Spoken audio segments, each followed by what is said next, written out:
Salut à tous, c'est Cyril71, bienvenue dans cette nouvelle vidéo. Nous sommes le lundi 5 novembre 2018. Je vous présente un nouveau point en ce qui concerne les prévisions de la semaine avec le modèle GFS. Et en ce début de semaine, on a encore de grosses intempéries du côté du sud de la France avec des fortes pluies qui viennent se bloquer, notamment du côté de l'Hérault avec donc des inondations importantes. Voilà, ça continue malheureusement, un nouvel épisode de plus. Et c'est dû à cette dépression d'altitude que vous voyez ici, elle est sur l'Espagne, sur le nord de l'Espagne, et elle fait remonter de l'instabilité qui vient de la mer. Et ces fortes pluies viennent se bloquer non seulement près des Cévennes, mais elles sont également bloquées par l'anticyclone continental qui est très important et très vaste et qui bloque la perturbation.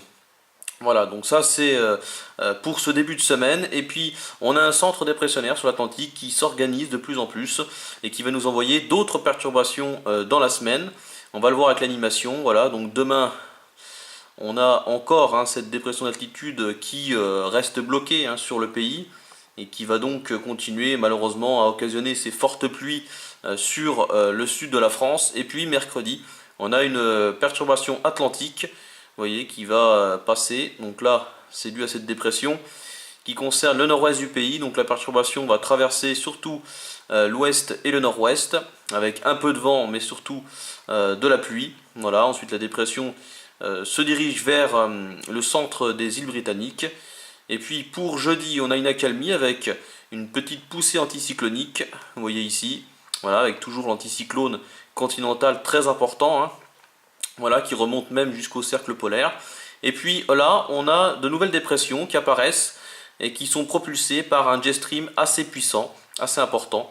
Vous voyez ici, et cette dépression va se diriger assez rapidement en se creusant vers l'ouest de l'Europe et notamment du côté de l'Irlande, 970 hectopascales ici, voilà, et l'isobare très resserré, ce qui signifie qu'il y aura pas mal de vent sous cette dépression, donc sans doute un coup de vent à craindre pour l'ouest et surtout le nord-ouest du pays, notamment la Bretagne et les côtes de la Manche, parce que vous voyez cette dépression assez importante, assez vaste, voilà, qui se dirige vers le nord de l'Irlande. L'isobare se resserre sur le pays, donc là on aura sans doute une perturbation très pluvieuse, très active et venteuse. Derrière, on ne sait pas trop ce qui va se passer sur l'Atlantique, on n'a pas d'autres minimums dépressionnaires pour l'instant en tout cas en vue, mais on aura quand même un jet stream qui sera assez important. Le jet stream c'est là, vous voyez ma souris, voilà, et donc il faudra surveiller éventuellement peut-être un minimum dépressionnaire qui pourrait se former là-dedans. A priori non, mais à surveiller quand même car cela pourrait engendrer d'autres coups de vent par la suite, en tout cas d'autres perturbations, ça c'est sûr, car on restera influencé par ce flux d'ouest à sud-ouest humide dans l'ensemble. Voilà, l'anticyclone continental lui commencera à reculer sous cette vaste dépression.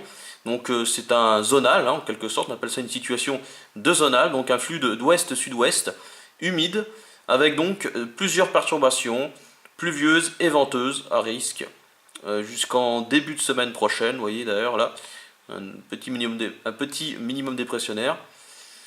Et puis pour la semaine prochaine, là par contre c'est trop loin, la fiabilité est mauvaise, donc là n'en parlons pas, on ne sait pas trop, mais en tout cas la situation pourrait devenir beaucoup plus perturbée et on peut le dire, on a besoin de pluie, notamment les régions du nord et de l'est, du nord-est surtout, qui ont besoin de précipitations car la sécheresse de surface est toujours très importante, donc on a besoin de perturbations, on a besoin de pluie. Voilà donc pour ce point météo en ce qui concerne la semaine. Donc j'espère que cela vous aura plu et moi je vous dis à très bientôt pour une prochaine vidéo. Salut!